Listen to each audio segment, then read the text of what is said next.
13-bölüm. Hicrattın 5-yılı. Dumatul Jandal okuyası. Hicrattın 5-yılı. Rabiul Avval ayı 626 yıl. Araptardın bir neçe uruusu Madinaga 15 gün alыстыкta жайгашкан. Şamga jakın Dumatul Jandalda birigişip, ары beri ötken adamlarga tiyişip, zulumduk kılışçu. Alar İslam mamleketinin borboru Madinаны basıp aluunu da gözдөp jatışkan. Пайгамбарыбызга саллаллаху алейхи вассалам бул тууралуу кабар жетип, 1000 кишилик кошуун менен жолго чыгат. Аталган жерге барганда эч ким жок болуп чыгат. Көрсө, алар мусулмандардын келе жатканын угушуп, качып кетишкен болот. Ал жерде bir киши калган экен. Аны мусулман болууга чакырышат. Ал исламды кабыл алып, мусулман болот. Пайгамбарыбыз саллаллаху алейхи вассалам bir нече күн ал жерде түнөгөндөн кийин кайра Madinага кайтат. Пайгамбарыбыздын саллаллаху алейхи вассалам Зейнеп жакш кызы менен үйлөнүшү. Азырети Зейнеп жакш кызы Пайгамбарыбыздын саллаллаху алейхи вассалам аталаш эжеси Умайма бинти Абдул-Муталиптин кызы болчу. Пайгамбарыбыздын саллаллаху алейхи вассалам буйругу менен асырап алган баласы Азырети Зайд бин Харисага турмушка чыккан эле. Азырети Зайд аялы Азырети Зейнепти өзүнө рухий жактан тең деп эсептечү эмес. Үйлөнгөндөрүнө 1 жыл толгондо Пайгамбарыбызга саллаллаху алейхи вассалам келип, ажырашкысы келгенин айтат. Пайгамбарыбыз саллаллаху алейхи вассалам макул болбой коет. Бирок Азырети Зайд Азырети Зейнепти өзгөчө адеп ахлакта тарбияланып, баам парасаттуу экендигин сезген эле. Акыры өзүн ага тең деп эсептебегендиктен ажырашат. Экөөнүн ажырашканын укканда Пайгамбарыбыз саллаллаху алейхи вассалам абдан капа болот. Bir күнү Пайгамбарыбыз саллаллаху алейхи вассалам Азырети Айша менен маяк куруп жатканда төмөндөгү аят түшүрүлөт. О Мухаммед, Аллах исламга баштоо менен мээримдүүлүк кылган жана сен колдуктан азат кылып, өзүңө уул кылып алуу менен мээримдүүлүк кылган кишиге Зайд бин Харисага сен жубайыңды өз жаныңда кармагын, талак кылганга шашылбагын, Аллахтан корккун деп, Аллаха ашкере кылуучу болгон нерсени ичиңе жашырган элең, жана Аллахтан коркушуң ылайгыраак болсо да, сен адамдардан алардын муктаждыгын бүтүргөн соң, талак кылган соң, биз сени ага никеледик. Момундарга асыранды балдары өз аялдарынан муктаждыгын бүтүргөн соң, аларды талак кылган соң, алардын аялдарына үйлөнүүлөрүндө машакат тоскоолдук болбостугу үчүн ушундай кылдык. Аллахтын амири, каалоосу аткарылуучу болду. Аллах пайгамбарга парз кылган, адал кылган нерседе ага бир да машакат болбойт. Бул мурдагы өткөн пайгамбарлар жөнүндөгү Аллахтын жолу мыйзамы, алар үчүн да Аллах адал кылган нерселерде эч кандай машакат тоскоолдук болбогон. Аллахтын амири, каалоосу түбөлүк тагдыр болду. Аяттан түшүнүктүү болгондой эле Алла Таала пайгамбарыбызга саллаллаху алейхи вассалам Азырети Зейнепти аялдыкка алууга буйрук берген. Пайгамбарыбыз саллаллаху алейхи вассалам бул буйрукка баш ийип, Азырети Зейнепти никесине алган. Пайгамбарыбыз саллаллаху алейхи вассалам Зайдты абдан жакшы көрчү. Зайд пайгамбарыбызга саллаллаху алейхи вассалам өтө жакын болгондуктан элдин баары аны пайгамбарыбыздын саллаллаху алейхи вассалам өз баласы катары көрүшчү. Зайд азаттыкка чыккан кул эле. Пайгамбарыбыз саллаллаху алейхи вассалам ага эркиндик берип, асырап алган. Ошол доордун салттары боюнча Зайдтан азат болгон кул деген жарлыкты алып салуу мүмкүн эмес болчу. Бул пикир коомго илдет болуп сиңип калган. Кул азаттыкка чыкса дагы экинчи даражадагы адам катары эсептелчү. Бул коомдук пикир түп тамырынан жок болушу керек эле. Бирок мындай коомдук бурулушту бекемдөө көп эмгекти талап кылмак. Ошону билген пайгамбарыбыз саллаллаху алейхи вассалам Зайдтын кулатын өчүрүш үчүн тукуму өтө барктуу бирөө менен үйлөндүрүү керек эле. аны өз аталаш эжесинин кызы менен, тактап айтканда Абдулла бин Жахштын карындашы Азирети Зейнеп менен үйлөндүрмөк. Алар ажырашса дагы пайгамбарыбыз саллаллаху алейхи вассалам бир нерсени иш жүзүнө ашырганга жетишкен. Ак сөөк тукумунан чыккан аял менен азаттыкка кийин жеткен кулду үйлөндүргөн. Муну элдин баары көргөн жана кааласа да, каалабаса да кул менен ак сөөк үйлөнсө болот турбайбы деген пикирге келишкен. Пайгамбарыбыз саллаллаху алейхи вассалам Алла Тааланын буйругу менен бир күнү Азирети Зейнеп өз жубайы болорун билген. Бирок буйрук али келбегендиктен муну эч кимге айткан эмес. Азирети Айша энебиз айткандай: Эгер Аллахтын элчиси саллаллаху алейхи вассалам өзүнө келген ыйык кабардан бир нерсе сактай турган болсо, бул окуяга тиешелүү аятты жашырмак. Ырас. Пайгамбарыбызга саллаллаху алейхи вассалам Зейнеп менен үйлөнүү ушунчалык оор келген. Бирок эзелде эле периштелер күбө болгон никеге ким каршы чыга алат? Пайгамбарыбызга саллаллаху алейхи вассалам жалаа жапкысы келген надандар да болгон. Алардын айтуусу боюнча, бир күнү пайгамбарыбыз саллаллаху алейхи вассалам Зайттын үйүнө барып, кокусунан Зейнепти көрүп калып, сулуулугуна айраң таң калган имиш. Аны Зайт байкап калган имиш. Бирок бул жалган жалаа. Оболу ушуну айта кетишибиз керек. Пайгамбарыбыз саллаллаху алейхи вассалам Азирети Зейнепти биринчи жолу кокусунан көргөн эмес да. Анткени Зейнептин чоңойгонуна пайгамбарыбыз саллаллаху алейхи вассалам өзү күбө болгон. Анткени ал өз аталаш эжесинин кызы эле да. Алардын үйүнө дайыма барып турган пайгамбарыбыз саллаллаху алейхи вассалам анан кантип кокусунан сулуулугуна таң калмак эле? Бул жалалардын эң жаманы. Экинчиден, эгер пайгамбарыбыз саллаллаху алейхи вассалам эки жүздүүлөр айткандай Азирети Зейнепке көзүн арткан болсо, эмне үчүн анда өзү үйлөнбөй Зайтка никелеп убара болот? Эки жүздүүлөр бул суроого жооп бере албайт. Демек, пайгамбарыбыз саллаллаху алейхи вассалам менен Азирети Зейнептин никесине Куранда көрсөтүлгөндөй Алла Тааланын буйругу себеп болгон. Анын буйругуна каршы чыгуу эч мүмкүн эмес. Бул тууралуу пайгамбарыбызга саллаллаху алейхи вассалам жалаа жапкандар исламдын эң чоң душмандары. Пайгамбарыбыздын саллаллаху алейхи вассалам тою болгон күнү Азирети Анас бин Маликтин апасы Сулайм майга куурулган Мадина курмасын жөнөтөт.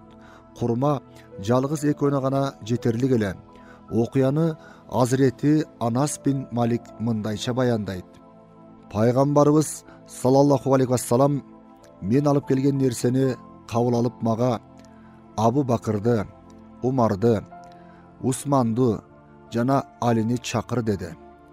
Мындан башка дагы көптөгөн ысымдарды атады. Мынчалык аз тамакка, мынчалык көп адамды чакырганына таң калдым. Бирок пайгамбардын буйругуна каршы чыккан болбойт. Аты аталгандардын баарын чакырып келдим. Анан мечитте ким бар болсо, ошонун баарын чакыр деди. Мечитке барып, кимди көрсөм, баарын чакыра бердим. Келишти. Мечитте киши калбаганда көчөдөгүлөрдү чакыр деди. Көчөгө чыгып, кимге кезиксем, баарын чакыра бердим. Бөлмөлөр кишилерге толуп чыкты. Эме табакта ап келчи деди. Табакты алып, колун ага коюп дуба кылды. Анан онондон болуп олтургула деди. Отургандан кийин табакты кыдыртып, курмадан жедиртип чыкты. Курма бардыгына жетти. Бардыгы тойду. Кийин табакты кырасам, мен канча алып келсем, ошончо курма эч кемибей турат. Апама барып, болгон окуяны айтып берсем, буга таң калбай эле кой. Эгер Мадинанын баары келип жесе дагы баары тоймок деди. Бул албетте пайгамбарыбыздын саллаллаху алейхи вассалам миңдеген мужизаларынын бири эле. Хижаб аятынын түшүрүлүүсү. Азирети Зейнеп энебиздин тоюна келгендер таркап, 3 киши гана калган эле. Булар отуруп сүйлөшө башташат. Пайгамбарыбыз саллаллаху алейхи вассалам туруп, Азирети Айша энебиздин бөлмөсүнө барат. Анан калган жубайларынын бөлмөлөрүнө кирип чыгат. Сүйлөшүп отурушкандар кетсе керек деп кайра кайрылып келет. Бирок алар али кете эле келе. Пайгамбарыбыз саллаллаху алейхи вассалам эч нерсе дебей кайра Азирети Айша энебиздин бөлмөсүн көздөй басат. Ошол кезде гана сүйлөшүп отургандар үйдөн чыгып кетишет. Пайгамбарыбызга саллаллаху алейхи вассалам Алла Тааладан кабар берилгенде кайра кайрылып келет. Андан мурда эле Азирети Умар: "О Аллахтын элчиси, зайыптарыңызды парда аркасына алсаңыз, анткени сизге көп адам келип кетет" дечү. Бирок Аллах тарабынан эч кандай ыйык кабар келбегендиктен Пайгамбарыбыз саллаллаху алейхи вассалам бул сөзгө жооп кайтарчу эмес. Анан бир күнү Азирети Сауда энебизди көчөдөн көрүп: "О Сауда, биз сени тааныдык" деп айткан. Бул сөз хижаб тууралуу Алла Тааланын буйругунун келишин күткөн тилек эле. Азирети Зейнеп энебиз менен Пайгамбарыбыздын саллаллаху алейхи вассалам тоюнан кийин хижаб аяты түшүрүлөт. О момундар, Пайгамбардын үйлөрүнө силерди кандайдыр бир даамга чакырса гана киргиле. Ошондо да анын бышышын күтүп турбагыла. Тескерисинче чакырылган убактыңарда кирип, тамактанган соң таркагыла жана кандайдыр бир сөзгө берилип, ал жерде калбагыла. Себеби бул ишиңер Пайгамбардын көңүлүн оорутат. Ал болсо силерди чыгарып жиберүүдөн тартынат. Аллах чындыкты айтуудан тартынбайт. Силер Пайгамбардын аялдарынан бир нерсе сураган убагыңарда парда артында туруп сурагыла. Мына ушул силердин дилиңерди да, алардын дилдерин да тазаарак кармайт. Силер үчүн Аллахтын пайгамбарынын көңүлүн оорутуу жана анын артынан аялдарына үйлөнүүңөр эч дурус эмес. Себеби бул ишиңер Аллахтын алдында чоң күнөө иш.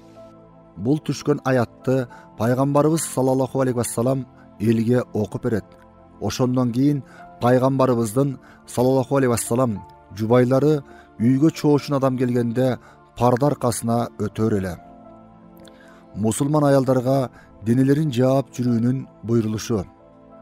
Ислам дининде аял затынын жүзү эки колу билекке чейин жана эки буту кызыл ашыкка чейинки болгон жерден башка бардык денесинин байкалбагыдай кылып жабылуусу парз катары буйрулган. Кээ бир адепсиз эки жүздүүлөр күңдөргө тийишип жөн турушчу эмес. Кээде башка аялдарды күң деп ойлоп сөз айтып, мусулман аялдарга да тийишчү. Сурак алышканда биз аларды күң деп ойлогонбуз деп кутулуп кетишчү. Бул окуялардан кийин мусулман аялдарга дене мүчөсүн көргөзбөгөндөй кылып кийингенде буйруган аят келип түшөт. О пайгамбар, жубайларыңа, кыздарыңа жана момундардын аялдарына айткын, үстүлөрүнө бүркөнчүлөрүн жамынышсын. Мына ушул алардын күң эмес, азат аялдар эркиндиктери таанылып, зыян тартпастыгы үчүн эң жакын жол. Мусталык уулдарына каршы согуш. Хижраттын 5-жылы, Шаабан айы. Хуза уруусунун мусталык уулдарынын башчысы Харис бин Абу Дырар өз уруусу менен кошодагы бир нече араб урууларын бириктирип, Мадинадагы мусулмандарды басып алмакчы болот. Бул кабар дароо Мадинага жетет. Пайгамбарыбыз саллаллаху алейхи вассалам бул кабардын чын төгүнүн билгиси келет. Ушул максатта сахаба Бурайда бин Хусайбал Асламини жөнөтөт. Бурайда мусталык уулдарына барып, ошол уруунун адамдарындай болуп көрүнүп, Мадинага каршы согушуп, аларды биротоло басып албайлыбы дейт. Тигилер: "Биз ансыз деле аларды басып алууну ойлонуп жатабыз" дешет. Азирети Бурайда: "Анда мен өз уруум менен силерге жардамга келейин" деп атына минип кетип калат. Ошол бойдон түз пайгамбарыбызга саллаллаху алейхи вассалам келип, болгон ишти төкпөй чачпай айтып берет. Пайгамбарыбыз саллаллаху алейхи вассалам ордуна Азирети Зайд бин Харисаны калтырып, Мадинадан 700 киши менен жөнөп кетет. Сахабалардын минген 30 аты бар болчу. Булардан тышкары пайгамбарыбыздын саллаллаху алейхи вассалам жубайларынан Азирети Айша менен Азирети Умму Салама энелерибиз дагы бар эле. Эки жүздүүлөрдүн көбү ушул согушка катышкысы келип, чогуу жөнөшөт. Максаттары түшкөн олжодон пайдаланып эптеп бир шылтоо таап мусулмандарды бири бирине кайраштыруу болчу. Ислам кошууну Мурайси деген сууну бойлой баратып, жолдон душмандын тыңчыларынын бирин колго түшүрөт. Муну уккан мусталык уулдары корко башташат. Алардын көбү таркап кетет. Пайгамбарыбыз саллаллаху алейхи вассалам Мурайси суусунун жээгине чатыр тиктирет. Согушка даярданып, сахабаларды тартипке келтирет. Мусталык уулдарына Азирети Умар аркылуу төмөнкү сунушту айттырат. Аллахтан башка Кудай жок деп ыйман келтиргиле. Жаныңарды, мал мүлкүңөрдү куткаргыла. Мусталык уулдары сунушту кабыл кылбай, тескерисинче мусулмандарды көздөй ок атып, согушту биринчи баштап жиберишет. Жооп катары сахабалар дагы ок ата башташат. Анан пайгамбарыбыз саллаллаху алейхи вассалам сахабаларга жалпы чабуулга өтүүгө буйрук берет. Чабуулдан кийин Бани Мусталык уруусунан 10 киши өлөт. Калгандары туткунга алынат. Ислам кошуунунан бир киши гана шейит кеткен. Туткундардын саны 200 эле. Көптөгөн төө, уй жана башка майда барат жандыктар олжо катары алынат.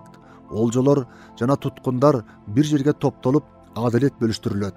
Мурасийдеги согуш бүткөндөн кийин пайгамбарыбыз саллаллаху алейхи вассалам сахабалары менен бирге бир нече күн калганга макулдашышат.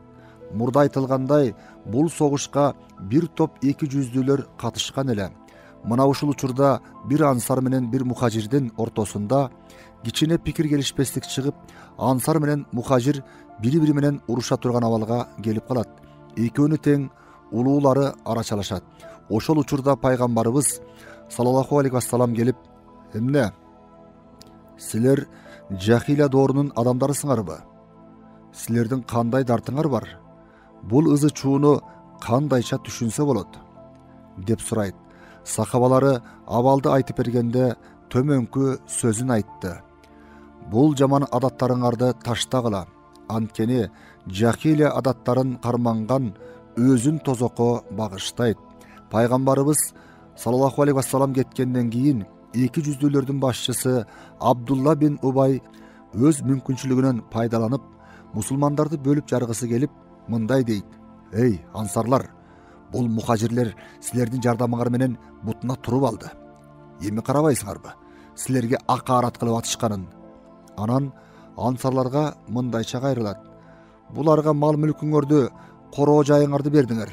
Эми ушундай акаратка туш болуп отурасыңар. Буга силер өзүңөр күнөөлүсүңөр. Акыры Мадинага кайта турган болсок, эң күчтүү жана барктуу жаман оюнда бул өзү жана калган 200-дүлөр болгон адамдар эң күчсүз жана кадыры баркы төмөн пайгамбарыбызды саллаллаху алейхи вассалам жана мухажирлерди айткысы келип атат. Адамдарды шаардан чыгарып салат. Ошол жерде турган жаш сахаба Азирети Зайд бин Аркам анын сөздөрүнө каршы чыгат. Урууңдун ичинде кадыр баркы эң төмөн жана жек көрүндү болгон неме сенсиң. Пайгамбарыбыз Мухаммед саллаллаху алейхи вассалам болсо Аллах тарабынан эң кадыр барктуу кылынган. Абдулла бин Убай дароо пикирин өзгөртүп, «Мен тамаша кылып жатам, деп 200-дүлүгүн байкатат. Азирети Зайд унчукпай калган жок. Түз эле пайгамбарыбызга саллаллаху алейхи вассалам барып, болгон ишти төкпөй чачпай айтып берет. Пайгамбарыбыз саллаллаху алейхи вассалам тактап алууну эп көрүп, Зайдтан: «Балким ага душмандыгыңдан улам, же туура эмес угуп алып жүрбө?» деп сурайт. Зайд сөзүнүн тууралыгына Аллахка ант ичет. Анан пайгамбарыбыз саллаллаху алейхи вассалам күндүн аябай ысыганына карабай, сахабаларга дароо Мадинага жолго чыгууга буйрук берет. Ошол күнгө чейин пайгамбарыбыз саллаллаху алейхи вассалам мындай ысыкта жолго эч качан чыкчу эмес. Пайгамбарыбыз саллаллаху алейхи вассалам Абдулла бин Убайды чакырып, Зайдтын айткандары туурабы, туура эмеспи деп такып сурайт. 200-дүү дароо танып, Азирети Зайдка жалганчы деп күнөө тагат.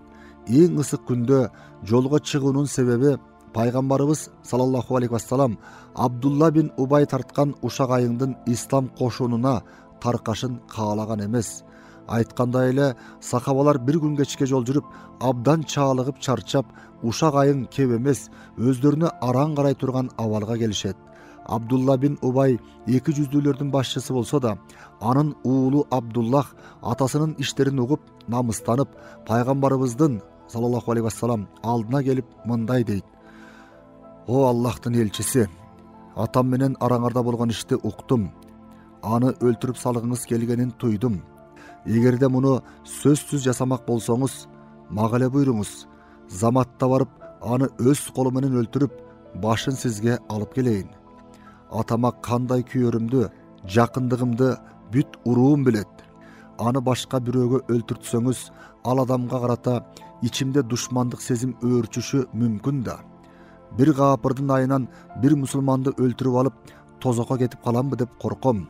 Демек, пайгамбар жана мусулмандарга өчөшкөн өз атасы болсо да, өлтүрүп салгыдай даражада сахабалардын ыймандары күчтүү болчу. Пайгамбарыбыз саллаллаху алейхи вассалам ал сахабага мындайча жооп берди: "О Абдуллах, өз атаңды өлтүрүүңдү каалабайм.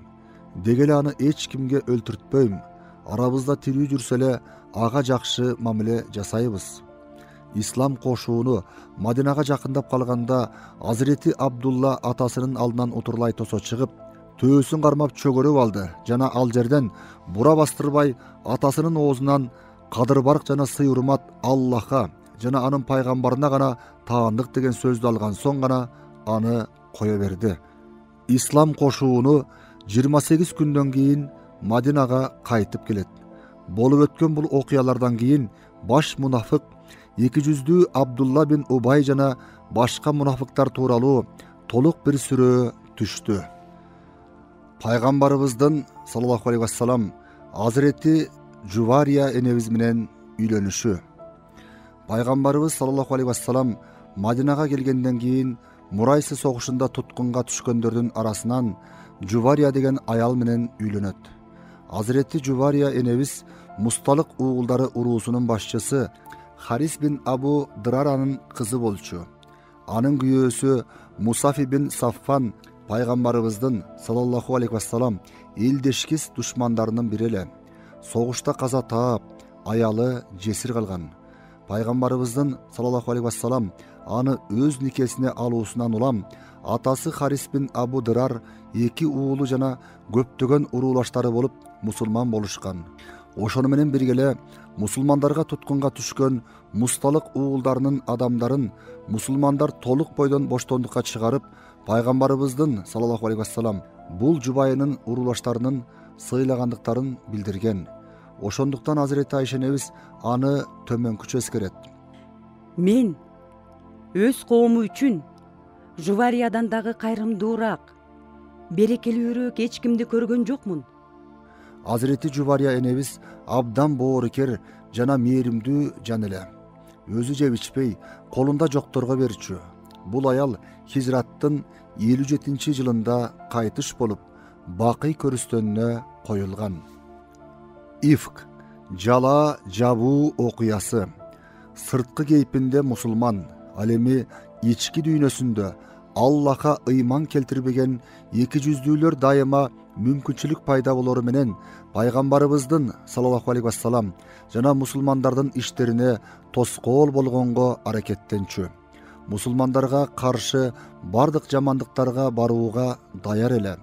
Ифк окуясы дегенибиз Азирети Айша энебизге эки жүздүүлөрдүн башчысы Абдулла бин Убайдын жапкан жалаасы болгон. Окуя төмөнкүчө болот. Азирети Айша энебиз баягындагыдай Пайгамбарыбыз саллаллаху алейхи вассалам ар бир сапарга аттанаарда бирге барууга жубайлары чучугулак кармачу. Мусталык уулдарына каршы согушта чучугулак Азирети Айша энебизге чыккан. Окуянын андан аркысын Азирети Айша энебиздин өз оозунан угалы: "Аллахтын элчиси менен бирге сапарга аттанган элем. Бул хижаб аяты түшкөндөн кийин болгон эле. Ошондуктан мен сапарда төөнүн үстүндөгү бүркөнчүктүү саябанда жүрдүм. Коноор жерге да ошол саябандын ичинде түшүрүлчүмүн.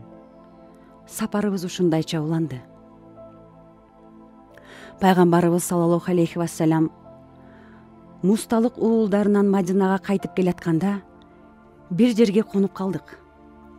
Эртеси пайгамбарыбыз саллаллаху алейхи вассалам сапарды улантууга буйрук бергенде, мен жеке муктаждыгымды жоюш үчүн ээн жерди көздөй бастым.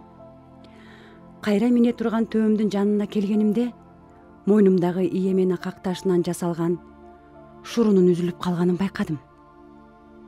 Ал шуруну апасы Руман кызынын тоюна белек катары берген эле. Кайра кайтып шурумду издей баштадым. Ошентип отуруп көчтөн артта калдым. Мени таштап эч жака кетишпейт деп ойлогом. А бирок мага кызмат кылгандар менин төөнүн үстүндөгү хавдачтын, аял киши ичине отура турган бүркөнчүктүү орундук ичинде отурат деп ойлошуп, хавдачты төөгө жүктөп кетип калышыптыр. А кезде аялдар жеңил салмактуу эле. Салмактуу, денелүү болгон эмес. Тамакты аз ичишчү. Хавдашты көтөргөндө ичинде бирөө барбы, жокпу билинчү эмес. Ошол себептен менин хавдачымды жүктөшкөндө мени байкабай калышыптыр. Анын үстүнө мен кичинекей жана арык аял болчумун. Шурумду таап кайра келсем, баардыгы кетип калышыптыр. Анан мени издеп келишет деген ой менен ошол жерде чапаныма оронуп, кыйшая кеттим. Ошол бойдон уктап кетиптирмин. Сафан бин Муатал деген сахаба дайыма кошуундун арт жагында жүрүп, бир нерсе калып, же жоголуп кетсе кайра артка кайтып, таап, толуктап турчу. Сафан кошуундун артынан жүрүп, таңга жуук мен турган жерге келиптир. Уктап жаткан караанды көзү чалып, жакын келип, мени дароо тааныптыр. Анткени мурун хижап аятı түшө электе мени бир-эки жолу көргөн эле. Сафан мени көргөндө таң алып, «Инна аллахи ва инна илайхи раджиун» деди. Анын үнү укканда дароо ойгонуп кеттим. Жана жоолугум менен бүркөндүм. Кудай акы, аны менен бир дагы сөз сүйлөшкөн жокмун. Жана ал дагы жогорку аяттан башка бир ооз сөз айткан жок. Анан Сафан төөсүн чөктүрүп, мени төөгө минсин деп тескери карады. Мен төөгө мингенден кийин ал төөнүн чылбырын кармап, кошуунду көздөй тездеп жөнөдү. Таң атканга чейин кошуунду кууп жете албадык. Акыры кошуун эс алып токтогон жеринен кошуунга жетип бардык. Сафан бин Муаттал Азирети Айша энебизди төөгө мингизип алып келатканда, эки жүздүүлөрдүн башчысы Абдулла бин Убайга жолуккан эле. Ал төөнүн үстүндө олтурган аял ким дейт? Айша деген жоопту угары менен ага дароо жала жабат. Бул киши Айша менен соо эмес. Ислам кошуунуна бул жала бат эле таркап кетет. Куран боюнча пайгамбарлар момундар үчүн өз жандарынан да артык болуп эсептелет. Ал эми алардын жубайлары болсо момундардын энелери сыяктуу. Пайгамбарыбыздын саллаллаху алейхи вассалам көз өткөндөн кийин жубайларынын бирөөсүнө дагы неке кыюуга катуу тыюу салынган. Ошондуктан Алла Таалага жана элчисине саллаллаху алейхи вассалам чындап ыйман келтирген бир да мусулман бул аяттарга каршы пайгамбарыбыздын саллаллаху алейхи вассалам көзүнүн тирүүсүндө болсун, көз өткөндөн кийин болсун, зайыптардын бирөөнө дагы жаман көз караш менен кароо мындай турсун, аны ойлошу дагы мүмкүн эмес эле. Алла Таалага жана анын элчиси Мухаммедке саллаллаху алейхи вассалам чындап ыйман келтирген Азирети Сафан бин Муаттал өз жанынан дагы жакшы көргөн, пайгамбарынын зайыбын уктап жатканын көргөндө, жогоруда айтылгандай төөгө мингизип кошуунга алып келүүсү табигый көрүнүш эмей эмне. А бирок эки жүздүү кишилер антип ойлобойт экен. Мына ошолордун бири Абдулла бин Убай эң жийиркеничтүү жалааны жаап жаткан эле. Азирети Айша энебиз бул жала тууралуу эч кандай кабары жок эле. Муну ал өзү төмөнкүчө айтат. Мадинага келгенимде мен ооруга чалдыгып, ордумдан тура албай бир ай оорудум. Ошол учурда калк ичинде мага жабылган жалган жала айтылып жатыптыр. Мен болсо булардын эч биринен кабарым жок эле. Мага каршы айтылган жалааны Аллахтын элчиси жана ата-энем дагы угушуп, бирок мени күмөнгө салган бир негиз бар эле. пайгамбарыбыз саллаллаху алейхи вассалам мурда ооруп калсам ал абалымды сурап мээримин төгөр эле. Бул сапар катуу ооруп жатсам да мени менен иши жоктой, атымды да атабастан кандай болуп калдың деп гана сурап коет. Жалаакорлордун жапкан жалаасынан эч кабарым жок эле. Бир күнү Азирети Айша энебиз кечинде дарат алуу үчүн дөбөнүн аркасына барат. Ошол жерден аны менен кошо барган аял эл арасындагы ушакты айтып берет. Азирети Айша энебиз ушунчалык капа болгондуктан үйүнө келип бүк түшүп жатып калат. Оорусу кайра күчөп, өпкө көзүнө батпай ыйлай баштайт. Пайгамбарыбыздан саллаллаху алейхи вассалам уруксат сурап, апасынын үйүнө кетет. Апасынан болгон окуянын чын төгүнүн сураса, апасы: Сен буга анча капа боло бербегин. Оозуна ээ боло албаган ушакчылардын кылганы да. Сен сыяктуу сулуу аялды, анын үстүнө күйөөңдүн алдындагы кадыр баркыңды көрө албагандар чыкпай койбойт да. Сен ага терикпегиниң. Андан көрө ден соолугуңду ойло. Ошондо гана ушак айын кеп тууралуу атасынан да, пайгамбарыбыздын саллаллаху алейхи вассалам да кабары бар экенин угат. Ошол түнү таң аткыча ыйлап чыгат. Пайгамбарыбыз саллаллаху алейхи вассалам Азирети Айшага жабылган жалаадан кийин сыртка чыкпай калган. Бул окуя тууралуу ыйык кабар кечиккенден кийин сахабаларын чакырып кеңеш курат. Ошондо Азирети Умар дагы, Азирети Усман дагы, Азирети Али дагы, Азирети Айшанын кызматчысы дагы, Азирети Зейнеп энебиз дагы Азирети Айша энебизди жактап, бул тууралуу ыйык кабардын келе турганына бекем ишенишкендерин билдиришет. Түпкүлүгүндө пайгамбарыбыз саллаллаху алейхи вассалам жубайы Азирети Айшанын мындай жалаадан таза экенин жакшы билчү.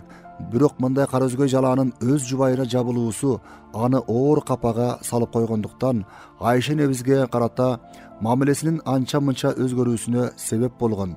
Пайгамбарыбыз саллаллаху алейхи вассалам мындан улам мечитке келип мусулмандарга мындайча кайрылат: О мусулмандар, үй бүлөм тууралуу ушак айың таркатып, мени капаланткандарга карата ким мага жардам берет? Чынында мен ал жубайым тууралуу жакшы ойдомун.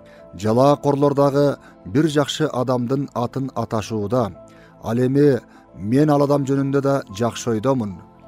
Азирети Айша энебизге жабылган жалаадан бир ай өтсө дагы пайгамбарыбызга саллаллаху алейхи вассалам эч кандай ыйык кабар келген жок. Анан пайгамбарыбыз саллаллаху алейхи вассалам мечитте мусулмандарга кайрылгандан бир нече күн өтүп, Азирети Абу Бакырдын үйүнө барып, салам бергенден кийин Азирети Айша энебиздин жанына отуруп мындай дейт: Айша, сен тууралуу ушундай өйдө төмөн сөз жүрүп жатат.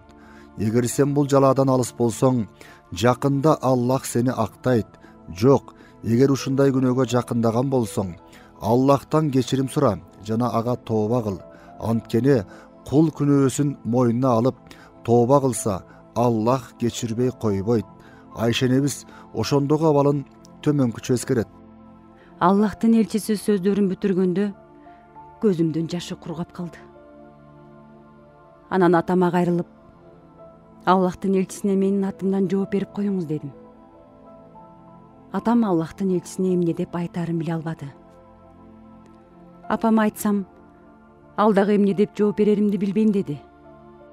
Аты энеси унчукпагандан кийин Азирети Айша энебиз өзү жооп бергенге мажбур болот. Күбөлүк келмесин келтиргенден кийин: Мен баамдаганымдай, сиз элдин айткандарын угуп турсуз. Керек болсо, ошого ишенип калгандай түрүңүз бар. Эгер мен сизге ал жалаадан алысмын десем, Аллах карап турат. Андай күнөөдөн алысмын. Мага ынанбасаңыз кантем? Эгерде мен күнөө кылдым десем, Аллах көрүп турат. Мен андай күнөөнү кылган жокмун. Сиз мага ишенесиз. Мен азыр өзүм үчүн да, сиз үчүн да Якуб пайгамбардын сөзүнөн башка эч нерсе айта албаймын. Эми менин ишим жакшы сабыр кылуу. Силер сүйлөп жаткан бул нерсе үстүндө жардам сурала турган жалгыз Аллах. Пайгамбарыбыз саллаллаху алейхи вассалам Али ордунан тура элегеле. Ошол учурда күттүргөн ыйык кабар келет. Муну Азирети Айша энебиз төмөнкүчө эскерет. Пайгамбарыбызды саллаллаху алейхи вассалам сүйүнүчтүү ыйык кабардын ордугу басып тердей баштады. Ага ыйык кабар келгенде кыштын суугунда дагы мончоктой тердечү. Пайгамбарыбыздын саллаллаху алейхи вассалам үстүн жаап, башына териден жасалган жаздык жаздадык. Бирок мен эч корккон жокмун. Анткени мен ал жамандыктан алыс экенимди жана Алла Таала мага зулумдук кылбасын билчүмүн. Ата-энем болсо эл айткан ушак айың Алла Таала тарабынан тастыкталабы деп өтө коркуп турушкан. Өлүп кала тургандай абалда болушчу. Пайгамбарыбыз саллаллаху алейхи вассалам өөдө турганда жүзүндө жылмаюу бар эле. Азирети Айшага сүйүнчү: "О Айша, Аллах сени толугу менен актады, жабылган жалаадан алыс кылды" деп сүйүнчүлөйт. Азирети Абу Бакыр да айрыкча кубанып кетип, ордунан туруп барып, кызы Айшаны маңдайынан өптү. Алла Таала бул жала тууралуу төмөнкү аяттарын түшүргөн. Шек күмөнсүз, бул жалааны жапкандар өзүңөрдөн эле болгон бир топ. Аны силер өзүңөр үчүн жамандык деп ойлобогула. Кайра ал силер үчүн жакшылык. Алардан, жалаакорлордон ар бир киши үчүн өзү жасаган күнөөгө жараша жаза бар. Алардын арасындагы күнөөнүн чоңун көтөргөн адам үчүн улуу азап бар. О момундар, силер бул жалааны уккан кезиңерде момун эркектер жана момун аялдар бири-бири жөнүндө жакшылыкты ойлоп, бул ачык жалаого десеңер болбойт беле? Алар жалаакорлор өз сөздөрүнө 4 күбө келтиришсе болбойт беле? Эми алар күбө келтире алышпаса, анда Аллахтын алдында алар анык жалганчылар. Эгер силерге дүйнөдө жана акыретте Аллахтын берешен жоомарттыгы болбогондо, албетте силерди өзүңөр тынбай сөз кылган нерсе жалааңар себептүү улуу газап кармаган болор эле. Ошондо силер аны тилден тилге алып, оозуңар менен өздөрүңөр анык билбеген нерсени сүйлөп, жана муну жеңил иш деп ойлодуңар. Акыйкатта болсо, ал Аллахтын алдында чоң күнөө. Аны уккан чагыңарда бул имишти сүйлөш бизге жарашпайт. О аруу да таза жаратканыбыз, бул чоң жалаого десеңер болбойт беле? Эгер момун болсоңор, эч качан ага окшогон нерселерге кайтпастыгыңарды Аллах силерге насыят кылат. Ошондой эле Аллах силерге өз аяттарын баян кылат.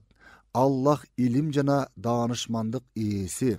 Албетте, ыйман келтирген адамдар ортосунда бузуктуктардын жайылышын эңсей турган адамдар үчүн дүйнөдө да, акыретте да жан чыдагыс азап бар. Аллах билет, силер билбейсиңер. Эгер силерге Аллахтын берешен жоомарттыгы жана Аллахтын мээримдүүлүгү, ырайымдуулугу болбогондо, албетте силерге бул кылмышыңар үчүн азапты дароо жиберген болор эле. Ушундайча Алла Таала ыйык кабары аркылуу Азирети Айшенебизди толугу менен актаган. Пайгамбарыбызды саллаллаху алейхи вассалам Азирети Абу Бакырды, зайыбын жана бардык мусулмандарды рухий азаптан куткарган. Пайгамбарыбыз саллаллаху алейхи вассалам ыйык кабар келгенден кийин аны калкка жарыя кылып, анан жалкоолорго атап айтканда Мистах бин Усаса, Хасан бин Сабит жана Хамна бинти Жакштардын ар бирине 80ден камчы урууга буйрук берет. Пайгамбарыбыз саллаллаху алейхи вассалам ыйык кабар келгенден кийин аны калкка жарыя кылып, анан жалаакорлорго атап айтканда Мистах бин Усаса, Хасан бин Сабит жана Хамна бинти Жакштардын ар бирине 80ден камчы урууга буйрук берет. Хандак согушу. Хижраттын 5-жылы Шаввал айынын 29-у, 627-жыл январ айы. Ухуд согушунан 2 жыл өткөндөн кийин болгон Хандак согушу ислам дининин тарыхында болуп өткөн эң маанилүү согуштардын бири. Бул согуштун Хандак деп аталып калышынын себеби, мусулмандар Мадинанын айланасына чуңкур казып, коргонуу согушун жүргүзүшкөн. Ошондой эле бул согушта көптөгөн уруулар биригип келип мусулмандарга чабуул койгондуктан бул согуш бириккен кошуун деген мааниде Аксап согушу деп да аталат. Андан мурдараак шаардан куулуп чыгарылган Надыр уулдары жөөттөрү Хайбарга орношуп, хайбардыктарды дайыма пайгамбарыбызга саллаллаху алейхи вассалам каршы тукуруп турушкан. Алардын башчыларынын кээ бири Курайшка, Гатафан уруусуна өкүлдөрүн жөнөтүп, мусулмандарды жок кылуу тууралуу сүйлөшүүлөрдү жүргүзүшөт. Аларга Асад жана Салим уулдары дагы кошулат. Акыры жөөттөр Мекке бутпарастары менен да ынтымак түзүшөт. Согушта башкы ролду ойномок болгон Мекке бутпарастары да башка араб урууларын мусулмандарга каршы согушууга чакырып, көптөгөн жалданма кошуун даярдап алышат. Бүткүл жөөт уруулары жана бутпарастар пайгамбарыбызды саллаллаху алейхи вассалам жана анын сахабаларын жок кылууну көздөшкөн. Ошентип жөөттөр Меккелик бутпарастар, Гатафан жана Ахабиш уруулары сыяктуулардан түзүлгөн душмандын саны 24 000 аскерге чыгат. Пайгамбарыбыз саллаллаху алейхи вассалам бул абалдан дароо кабардар болот. Сахабаларын топтоп, согушта колдонула турган ыкмалар тууралуу кеңеш курат. Пайгамбарыбыз саллаллаху алейхи вассалам душман менен Мадинанын сыртында согушулабы же Мадинадан чыкпастан коргонуу урушун жүргүзөлүбү деп сурайт. Ар ким ар кандай сунуш айтат. Бирок алардын ичинен Азирети Салман Фарисинин сунушу гана кабыл алынат. Ал мындай дейт: "О Аллахтын элчиси, биз Персия жергесинде атчан жоонун баскынчылыгынан корксок, айланабызга аңгектерди казып коргончубуз" дейт. Ошентип анын сунушу боюнча душман кол салышы мүмкүн болгон жерлерге аңгек казылмак. Бул ыкма ошол күнгө чейин колдонулбаган ыкма эле. Курайштар жана аны колдогондор Бадыр же Ухуд сыяктуу согушту күтүп жатышкан. А бирок алар дагы жаңы күтүлбөгөн нерсеге кабылышты. Пайгамбарыбыз саллаллаху алейхи вассалам тараптагылардын аңгек казуу иштерин Курайштар алдын ала билген эмес. Пайгамбарыбыз саллаллаху алейхи вассалам ички коргонуу согушуна чечим чыгарылгандан кийин шаардын каягынан кандайча жана кимдер тарабынан кайсы жерге чейин аңгек казуу керектигин анык белгиледи. Шаардын түштүк тарабы калың токой болгондуктан душмандар бул жактан бастырып келе алмак эмес. Бул жактан өтүүнү көздөгөн абалда да топтуу келе албай бытыранды түрдө бирин экиден келмек да. Аз гана аскердик күч менен бул жактан келген душманды талкалоого болмок. Чыгыш жакта болсо пайгамбарыбыз саллаллаху алейхи вассалам менен келишим түзүшкөн Курайза уулдары жана башка жөөт уруулары жайгашкан эле. Ошондуктан шаардын түштүк батыш тарабындагы кооптуу ачык талаа жолуна аңгектер казылуусуна буйрук берилет. Аңгектерди абдан жашыруун түрдө казышкан. Бул ишке бардык мусулмандар, керек болсо кичинекей балдардан бери катышкан. Пайгамбарыбыз саллаллаху алейхи вассалам казуу ишине өзү дагы катышкан. Ошентип мусулмандар күн түн дебей токтоосуз аңгек казуу менен алек болушту. Казып жатып мусулмандар бир чоң ташка туш келишет. Аны талкалоо үчүн көптөгөн курал жарактар иштен чыгат. Акыры пайгамбарыбызга саллаллаху алейхи вассалам кабар беришкенде келип бисмиллах деп барсканы менен бир урат. Таштын 3/4 талкалап мындай дейт: "Аллаху акбар, мага Шамдын ачкычы берилди. Мен азыр Шамдын сарайларын көрүп турам." Анан дагы бир жолу чаап, таштын дагы бир 3/4 бөлүгүн талкалап салып: "Аллаху акбар, мага Фарстын, Персиянын ачкычы берилди. Мен азыр Кисранын тактысын көрүп турам."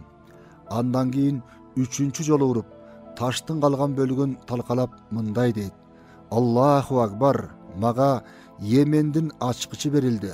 Азыр мен сананын каалгаларын көрүүдөмүн."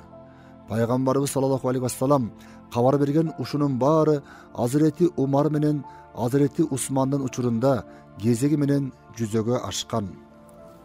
Кошуунга берилген сый тамак. Аңгек казган мусулмандар ачка экенине карабастан тынымсыз иштешкен. Бир күнү Hazreti Jabir bin Abdullah ayalı ekөө kеңешип, жалгыз улагын союп, тамак жасап, пайгамбарыбызды саллаллаху алейхи вассалам чакырмай болушат. Пайгамбарыбызга саллаллаху алейхи вассалам келип, 1-2 киши менен келип, даам жеп кетиңиз деп тамакка чакырат. Пайгамбарыбыз саллаллаху алейхи вассалам болсо, элге ачык жарыя кылат. Калайык журт, кеттик Жабирдин үйүнө тамакка. Hazreti Jabir үйүнө барып, эмне кылар айласын таппай калат. Кийин пайгамбарыбыз саллаллаху алейхи вассалам келип, тамакты чыгаргандан кийин колун жайып бата кылат. Андан аркысын Hazreti Jabirдин өз оозунан угалы. Аллаха ант болсун. Келгендердин саны 1000ге жакын эле. Баары тең тоюшту. Бирок тамак кемип калган жок. Албетте, бул пайгамбарыбыздын саллаллаху алейхи вассалам кезектеги мужизасы болчу. Аңгекти казып бүтүү. Ошентип сахабалардын күн түнү дебей кайрат менен эмгек кылуусу аркылуу 6 күндө аңгекти казып бүтүшөт. Казылган аңгектин тереңдиги 3,5 метр чамасында болчу. Кеңдиги болсо, душмандын эң кыйын деген чабандестери да оңойлук менен аттап өтө албагыдай кеңдикте эле. Бир аз жерин гана кеңейтип казууга үлгүрбөй калгандыктан, пайгамбарыбыз саллаллаху алейхи вассалам бул аңгектин тарыраак бөлүгүн согуш бүткөнгө чейин кезек менен катуу кайтарткан болчу. Жоо келди. Мусулмандардын аскер саны 3000 киши эле. Мухажирлердин туусун Hazreti Zayd bin Haриса, ансарлардын туусун болсо Hazreti Saad bin Убада кармашты. Аңгектер казылып бүтүп, көп убакыт өтпөстөн душмандын чатырлары да каршы талаада тигиле баштайт. Алар Мадинага жакын келип калышкан эле. Душмандар казылган аңгекке кабылганда мурун ойлобогон бул жаңы ыкмага кантип каршы турарын билбей айласы куруду. Алар бул жолу Мадинаны толук моюн сундуруп, таш талканын чыгарабыз деген катуу ишеним менен зор кошуун топтоп келишкен болчу. Аңгектин бир тар жери бар болчу. Биринчи караганда бул мусулмандардын зыянына болуп көрүнчү. Бирок бул жерде пайгамбарыбыздын саллаллаху алейхи вассалам акылмандуулугу бар эле. Анткени өтө күчтүү болгон бутпарастар ошол тар жерден өтүүгө аракеттенишмек жана бир-бирден мусулмандардын колуна түшүп бермек. Айткандай эле, ошол тар жерден өтөм деген менсинген күчтүү душмандар мусулмандардын колуна түшүп берип, бир-бирден ажалын таап атты. Аңгектен биринчи болуп өткөн бутпарас Амр бин Абдиват болчу. Бир топ эле картайганына карабастан 100 кишиге тете эле. Ал эрөөлгө бир мусулманды чакырат. Каршысына Hazreti Али чыгат. Амр каршысына чыккан жаш баланы көргөндө, аны теңсинбей шылдыңдайт. Анан биринчи болуп соккурат. Соккусунун күчтүүлүгүнөн Hazreti Алинин калканы бырын-чырын болуп кетет. Hazreti Али жооп кылып ага кылыч шилтейт. Кылыч Амрдын ийинин талкалап салат. Анан ал Аллаху акбар деп кыйкырды эле, бардык мусулмандар бир ооздон такбир келтиришет. Эгер Амр кылычтан өлбөгөндө, такбирдин күчүнөн өлмөк. Амрдын өлүмү бутпарастардын жүрөгүнө коркуу салат. Дагы 2-3 бутпарас аңгекти аттап өтүп келет. Бирок Hazreti Алиден коркуп, кайра артка качышат. Мурдараак пайгамбарыбыз саллаллаху алейхи вассалам менен тынчтык келишимине кол коюшкан Мадиналык Курайза уулдары жөөттөрү келишимди бузуп, бутпарастарга жардам бермей болушат. Ошондой эле мусулмандардын арасындагы 200-дүүлөр да түрдүү шылтоолорду таап, өздөрүн четке ала башташат. Бул кабарды уккан мусулмандар ички сырткы жактан чабуулга дуушар болушканын сезет. Пайгамбарыбыз саллаллаху алейхи вассалам элчисин жөөттөргө жөнөтүп, мурунку келишимди бузбоону суранса да, алар баары бир бул жолу мусулмандар толук талкаланат деген жаман ойлорун жашырышпайт. Жөөттөр мусулман аялдар бала чакалар турган чепти түндөсү басып алышмакчы болот. Оолу бир жөөттү чалгынга жиберишет. Пайгамбарыбыздын саллаллаху алейхи вассалам аталаш эжеси Hazreti Safiya ал жөөттү көрүп калат да, эркекче кийине калып, анын аркасынан барып, башына союл менен чаап жайылап, анан башын кесип туруп, чептин үстүнө жөөттөрдү көздөй ыргытып жиберет. Кесилген башты көргөн жөөттөрдүн жүрөгү оозуна кептелип, чептин ичинде да аскер бар турбайбы деп кол салгандан баш тартып кетип калышат. Ислам душмандары бул согушка өздөрүнө абдан бекем ишеним менен келген эле. Алардын ою боюнча мусулмандардын ишин дароо бүтүрүп, таш талканын чыгарып, кайра артка кайтышмак. Алар Курайза уулдары жөөттөрү менен биригип, мусулмандарды толугу менен курчап алып, кечке чейин жааларынан жамгырдай ок атып турушту. Ансыз деле алсыз болуп турган мусулмандар буга эптеп чыдашкан. Эки жүздүүлөрдүн кылыгы. Эки жүздүүлөр тобу мусулмандар дуушар болгон бул кыйынчылык учурдан пайдаланып, алардын маанайын чөгөрүүнүн айласын кылып жатышты. Мухаммед силерге Кайсар менен Кисранын алтын казыналарына жетесиңер деп убада кылчу эле. Эми карагылачы, аңгеке жашынып камалып отурабыз. Корккондон daarat ушатканга да бара албайсың. Анын убада кылганы курулай калып, Аллах менен анын пайгамбары бизге жалган убадаларын гана беришет турбайбы дешти. Бул тууралуу Куранда төмөнкүчө айтылат. Ошондо эки жүздүүлөр менен жүрөгүндө кесели барлар Аллах менен пайгамбары бизге жалган убада кылыптыр дешти. Алардан бир тайпа адам: "О Ясрип, Мадина калкы, силер үчүн мынчалык көп сандаган жоого каршы туруу мүмкүнчүлүгү жок. Өз үйлөрүңөргө кайтып кеткиле" деди. Алардан дагы бир топ болсо: "Үйлөрүбүз ачык калган эле" деп пайгамбардан уруксат сурашат. Чындыгында үйлөрү ачык эмес эле. Алар болгону согуш талаасынан качууну гана каалашар эле. Бирок бул азгырык сөздөр чыныгы мусулмандардын эч бирөөсүн пайгамбарыбыздан саллаллаху алейхи вассалам бөлүп ажырата алган эмес.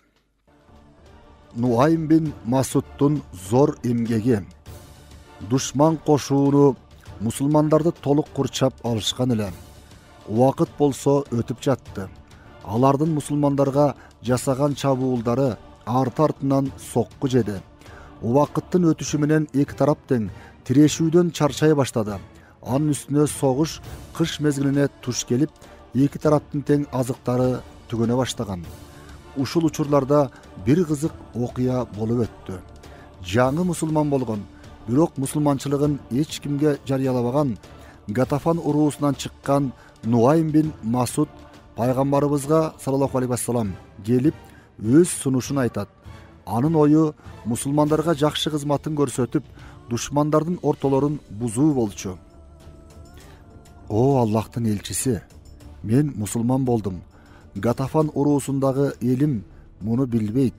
Сиз кандай ишке буйрсаңыз аткарам" деди. Пайгамбарыбыз саллаллаху алейхи вассалам: "Сен жалгыз адамсың, бирок кайратыңа баракелде. Колуңдан келсе, бизди курчап алган жоонун арасына кирип, аларды бөлүп жарууга аракет жасагын. Анткени согуш деген айлакерлик" деди.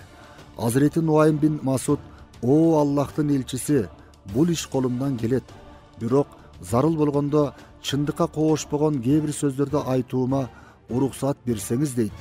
Пайгамбарыбыз саллаллаху алейхи вассалам: "Каалаганыңды айта бер, сага уруксат" дейт. Ошону менен ал Курайза уулдарына жетип барат да эч шек алдырбастан мындай дейт: "Бул Мухаммедтин иши бир бале болду.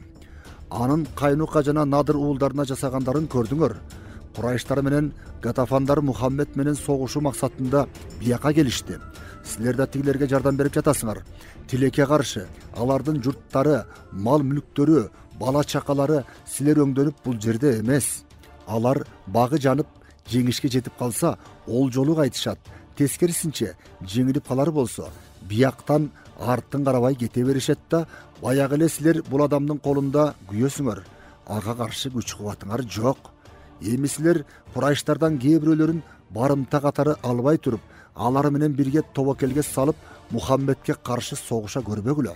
Барымта кармансаңар эле, алар жөн эле силерди таштап кетип кала албайт."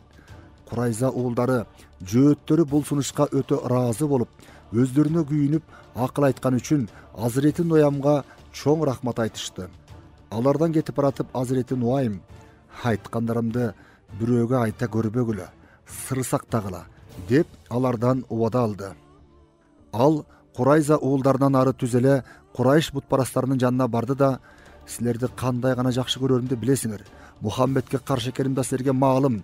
Эми бир сыр уктум. Силерге айтпасам болбойт. Ал сырды сыр бойдон эч кимге айтпайбыз деп касам ичип бересиңер деди. Касам ичебиз дешет алар. Билип койгула. Курайза уулдары Мухаммед менен келишимдерин бузганына өкүнүшүптүр. Кайрадан аны менен жарашуу максатында чоңдоруңардан бир топ адамды барымтага кармоо үчүн силерден сураганы жатыптыр. Мухаммед менен кайра жарашуу үчүн барымта деп алган адамдардын баштарын кесип ага алып барат экен. Мунусу менен Надыр уулдарынын кайрадан өз журттарына кайтуусуна уруксат алар болуп жатыптыр. Демек, Курайза уулдары чоңдоруңдан барымтага баш сурап келишсе, бир дагы адамдарыңды аларга бере көрбөгүлө. Азирети Нуайм мындан кийин өз уруусу болгон Гатафандыктардын арасына барып, аларга мындай дейт: О Гатафан калкы, менин уруулаштарым, менин жаным силер үчүн курман болсун.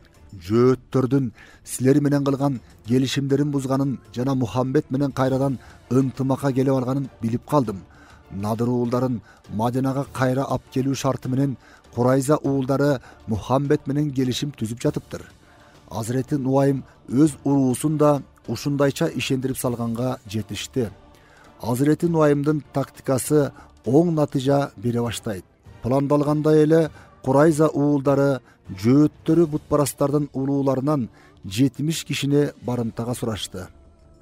Бутпарастар болсо Азирети Нуайм айткандай барымта берүүдөн баш тартышты.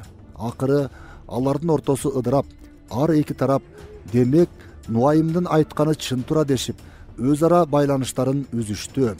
Курайза уулдары Гатафандардан да барымтага адам сурады эле, алар да баш тартканда уруулардын ынтымагы толук бузулуп, алдын ала ойлонулган тактика натыйжалуу бүттү. Бутпарастар акыркы жолу болгон күчү менен чабуул кое башташып, дагы бир күн бою ок жаадырышат. Катуу согуш жүрүп жаткан ушул учурда пайгамбарыбыз саллаллаху алейхи вассалам Алла Таалага жалбарып дуа кылат. Түн киргенде Азирети Жебрейил периште келип, душманды катуу соккон бороо менен айласын кетирерин айтып, сүйүнчүлөйт. Пайгамбарыбыз саллаллаху алейхи вассалам сүйүнгөндүктөн тизелей калып, колдорун жайып Алла Таалага шүгүр келтирген. Ишемби түн эле. Ошол түнү бутпарастар турган жерде мурда болуп көрбөгөндөй суук шамал согуп, бороон улуй баштайт. Шамал ушунчалык катуу соккондуктан аскан казандары аңтарылып, тиккен чатырларын жулуп кетип жатты. Аттар, төөлөр бири-бирине аралашып, душмандын көздөрүнө кум, топурак кирип, чак челекей түшүп жатып калган. Душманды өтө оор коркунуч каптаган. Кол башчысы Абу Суфьян Меккеге кайра кайтканга буйрук берет. Курайш качканда алар башка араб уруулары жана жөөттөр да үмүтүн үзүп өз жайларына таркашат. Мусулмандарга берилген жардам Куранда төмөнкүчө айтылат: О момундар, силерге каршы түрдүү тайпалардан болгон аскерлер келген кезде биз алардын үстүнө шамал жана силер көрбөгөн аскерлерди, периштелерди жибергенибизди, Аллахтын силерге берген жакшылыгын эстегиле. Аллах кылып жаткан ишиңерди көрүп туруучу. Жоолор чоң жеңилишке учурап, тарап кетип жаткан учурда да пайгамбарыбыз саллаллаху алейхи вассалам Алла Таалага шүгүрлөр келтирип дуа кылат. Бир айга созулган согушта Алла Тааланын жардамы менен мусулмандар жеңип чыгат. Эми үмүтсүз жеңилген душман төмөнкү чындыкты түшүнгөн эле. Мындан кийин мусулмандарды жеңиш мүмкүн эмес. Анткени 3 чоң согушта, Бадырда, Ухудта жана Хандакта мусулмандар өз артыкчылыгын көрсөтүштү. Бутпарастар үмүтсүздүккө түшүшсө, мусулмандар ошончолук сүйүнүшкөн. Пайгамбарыбыздын саллаллаху алейхи вассалам төмөнкү ишенимдүү сөзү алардын кубанычтарын ого бетер арттырган. Мындан кийин биз алар менен согушабыз. Алар бизге келип согуша алышпайт. Бул согушта мусулмандардан 7 шейит кеткен. Капырлардан болсо 4 өлүк чыккан. Шейит болгондор бардыгы ансарлардан эле. Курайза уулдары менен эсептешүү. Хижраттын 5-жылы 627 жыл. Бани Курайза жөөттөрү менен пайгамбарыбыздын саллаллаху алейхи вассалам ортосундагы келишим боюнча Хандак согушунда жөөттөр мусулмандар тарабында душманга каршы согушуулары тийиш болчу. Бирок алар ошол келишимди бузушуп, согуштун эң кооптуу учурунда бутпарастар жакка өтүп алышкан эле. Пайгамбарыбыз саллаллаху алейхи вассалам алар менен болгон келишимди тактоо үчүн бир нече сахабасын аларга жөнөтсө, элчилерди кордошуп мындай дешкен: пайгамбарың ким болуп калыптыр бизге? Мухаммед менен биздин арабызда мындан ары эч кандай келишим болбойт. Алар өтө эле аша чаап пайгамбарыбызга саллаллаху алейхи вассалам оор тил тийгизип да жиберишти. Бул согуштан пайдаланып, Мадинада калган мусулмандардын үй бүлөлөрүн басып алгылары келишкен. Кыскасы, пайгамбарыбызга саллаллаху алейхи вассалам жана мусулмандарга оор кыянатты кылышкан. Согуштан кийин үмүттөрүн үзүшүп, Мадинадан анча алыс эмес жерде жайгашкан бекем чептерине бекинип алышат. Алар өздөрүнүн кыянатчылдыгын ачык сезип, пайгамбарыбыздан саллаллаху алейхи вассалам коркуп, чептерине кирип кетишкен эле. Согуш жаңы эле бүтүп, пайгамбарыбыз саллаллаху алейхи вассалам үйүнүн босогосун эми гана аттаганда, Жебреил периште пайда болуп мындай дейт: "О Аллахтын элчиси, силер куралыңарды таштадыңарбы? Биз периштелер таштай элекпиз. Аллах сага Курайза уулдары менен эсептешүүңдү буйурду." Пайгамбарыбыз саллаллаху алейхи вассалам дароо буйрук берет: "Асыр намазын ошол жерден окуйбуз. Жолго чыккыла." Ислам кошууну 3000 киши эле. Алар эми согуш кызган кезде кыянат кылган жөөттөр менен эсептешкени бара жатты. Пайгамбарыбыз саллаллаху алейхи вассалам сахабалары менен бирге жөөттөрдүн чебине чейин барды да чепти айланта курчап алат. Ошол учурда баягы эки жүздүүлөр чепке жашыруун кабар берип, аларды баш ийбөөгө чакырып, жардам бере тургандарын убада кылышты жана аларга дем беришти. Бирок баягыдай эле убадаларына турушкан жок. Пайгамбарыбыз саллаллаху алейхи вассалам куручоону токтоткон жок. Акыры жөөттөр куручоо узарган сайын алсырай башташат. Наббаш бин Кайсты элчи катары жөнөтүшүп, пайгамбарыбызга саллаллаху алейхи вассалам өз сунуштарын айтышат. Ал сунуш боюнча жөөттөр ар бир үй бүлө үчүн бир төө көтөрө алгыдай жүк менен шаардан чыгып кеткилери келишкен. Бирок пайгамбарыбыз саллаллаху алейхи вассалам сунушту кабыл албайт. Анан алар жалгыз бала чакаларыбызды алып чыгып кетели дешет. Пайгамбарыбыз саллаллаху алейхи вассалам буга да көнбөйт. Эч кандай шартсыз мага баш ийесиңер дейт. Курайза уулдары ары калчап, бери калчап, ар кандай арга издешет. Бирок баары бир оор кыянаттыктарынын жазасын алар убакыт жеткенин туюшат. Кээ бирөөлөрү мусулман болуп, мусулмандарга кошулат. 25 күндүк курчоодон кийин Курайза уулдары башка чара калбаганын билишип, баш ийип бермей болушат жана өздөрүнө бериле турган өкүмдү сахабалардан Азирет Саад бин Муаз Аус уруусунун башчыларынан жана мурун жөөттөрү менен жакын алакада жашаган адам болчу. Пайгамбарыбыз саллаллаху алейхи вассалам кабыл алат. Хандак согушунда оор жарадар болгон Саад бин Мауызды мечитте дарыланып жаткан жеринен алып келишет. Ал өкүмүн Торатка жараша берген. Тактап айтканда, колуна курал алган эркектер өлтүрүлөт, аялдар жана балдар туткунга алынат, малдар олжого кетет. Бирок кээ бир эркектерге кечирим берилген. Анткени алар согуш болордон мурун кээ бир мусулмандарга жардам беришкен эле. Ушундайча Мадина шаары зыяндуу адамдардан биротоло тазаланган. Мусулмандар бул окуядан кийин көпкө чейин тынчтыкта жашашкан. Хижраттын 5-жылынын кээ бир маанилүү окуялары. Бул жылы Мадинага жакын жашаган Музайна уруусу толугу менен мусулманчылыкты кабыл алат. Ошондой эле жөөттөрдүн кулу болгон Салман Фариси пайгамбарыбыздын саллаллаху алейхи вассалам мужизасы аркылуу кулчулуктан бошотулат. Ансарлардан болгон улуу сахаба Азирети Саад бин Муаз согуштан алган жарааты күчөп, жөөттөргө өкүм чыгаргандан көп өтпөй, 37 жашында каза болот.